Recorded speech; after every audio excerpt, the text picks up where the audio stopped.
Am I a narcissist? I think nearly anyone involved long-term with a narcissist will be provoked to ask this question. The response that, if you ask this question, means you are not, is not answer enough. This pondering arises because we start to see ourselves in them. Part of the narcissist breaking you down is creating a true reflection of themselves within their victim. They want to see in us their rage, their pettiness, their sadness, and their true feeling of emptiness. Anyone who is in a long-term relationship with a narcissist, or even worse has a narcissistic parent, it is almost impossible to escape having narcissistic traits. The narcissist has spent time ensuring that you mirror an accurate version of his truth self, hence the narcissistic traits you ponder about. Think about your arguments with a narcissist over time. Before the stage of feeling numb, you enter a battle you will never ever win. Your frustration may have led you to do conniving things, and to act out of character, to prove your point, to be heard. Your efforts to be heard will be written off, and so skillfully, you only see how it was done upon reflection later. This battle is even more painful if you have no knowledge of narcissism, and how dirty they argue. And if you have zero insight into gaslighting, and the power it has to make you doubt your own mind. As you enter these battles, over time you are bound to become as petty as them, and even take on their arguing style.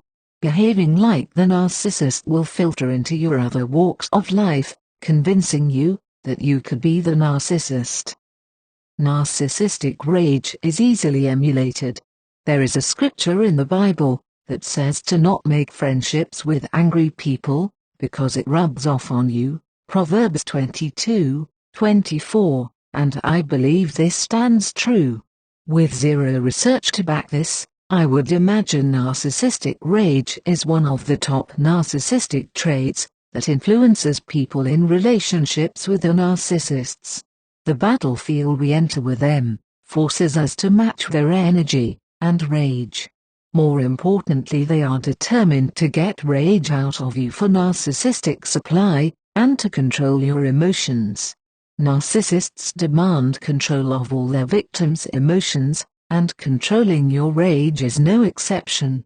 As rage, disruption, and arguments are a necessary part of the cycle of abuse, the victim is forced into this rage, and long-term, it will become embedded in your character. Gossiping, and criticizing others, is a real attribute of narcissistic people.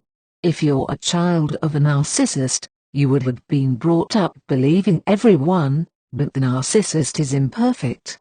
Their criticisms can be so vile it sounds like witchcraft, and can include extreme racism, sexism, and a range of discriminations. Their unrealistic expectations of others often leave the adults of these children being equally as critical of themselves and others. Long-term friends and spouses of narcissists may also adopt this quality of becoming highly critical of others, and considering your bubble with the narcissist as perfection, sharing in the narcissist's grandiose thinking. Favoritism of things, people, their weight, race, and being obnoxious about social classes and status are all characteristics you can learn from relations with narcissists. Their demands are continuously contradictory and always unattainable. They create phantom milestones to keep you unhinged. A person influenced this way can eternalize the cycle of abuse and hurt others. Someone who was a victim of such abuse can also go around creating unattainable milestones in their relationships, and uses it as an excuse to discard relationships, out of genuine fear. The major difference is abandoning ship is for fear, and not for narcissistic fuel. The same as if a normal person shares the same drug addictions as their narcissist. The normal person's drug addiction is to alleviate pain and fears, whereas a true narcissist does it to feel something, and is thrill-seeking. When my sons were approximately 8 and 7 years old, they asked me over breakfast why I showed favoritism to their cousins their age whenever they came to our house. They said I treat them differently, and it makes them sad. I was so devastated, as I remembered my mum always did this to me, and it made me so sad. The difference is, if I had told my mum that, I would have got narcissistic rage, and told what an ungrateful little girl I was being, and how hard she worked as a single parent, etc. I apologized to my children, and they still remember it as a nice story, because it never happened again, and it never will. I was able to remove that narcissistic trait by just acknowledging it, and sometimes I think it is that simple. Empaths that attract narcissists are usually narcissists' magnets, until enlightened about this abuse. It is not uncommon for people to have only had sex with narcissists because of this. Sex with a narcissist does not include true intimacy, no matter how good or bad you rate it.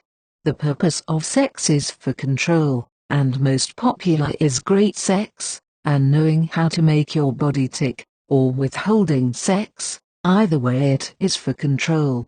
This is psychologically damaging, and a person with narcissistic traits often uses sex too for control, and will mirror how sex was used by their abuser.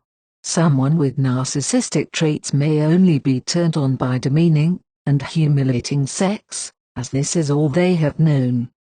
Narcissistic abuse depletes who you are as a person. In replacement you become a puppet whose emotions the narcissist controls.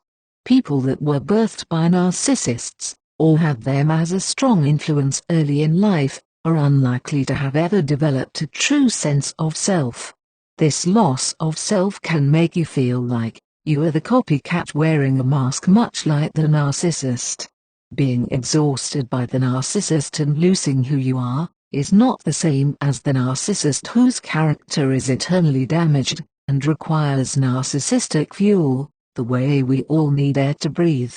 We cannot relate to this because we are not the narcissist. The overall experience of narcissistic abuse will leave you hurt, hateful, bitter, and angry. These are necessary emotions to feel to heal and recover.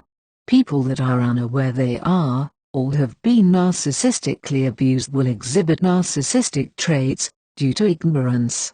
Unattended it can get worse over time, and what we would call a toxic person. We have all heard the saying, hurt people, but toxic people, unlike a person with NPD, are curable. It is true that if you are researching this topic, then you are certainly not a narcissist, because as you know from dealing with narcissists, they are intolerable of such self-reflection. If you feel empathy for others, that alone is enough to set you apart. Narcissistic traits is another symptom, added to the list of likely symptoms, as a result of narcissistic abuse. It would be naive to think that some traits will not rub off on you. What is not expressed enough is that healing from narcissistic abuse is equally as hard as going through it. Recovering from this abuse requires support and professional help. More importantly, we cannot heal around those who made us sick, and I am a big advocate of no contact, or low contact where possible. Essays online, books, YouTube videos, and Facebook support groups are all great tools for healing. Therapy is key for giving you new perspectives, managing skills, and getting to the root of your issues. It is crucial that it is a therapist that specializes in narcissistic abuse. One that does not understand will feel like being gaslighted all over again, and will upset your nervous system. I also advise to have at least 3 sessions before determining if they are the right therapist for you. Feel free to move on if not, and trust your gut.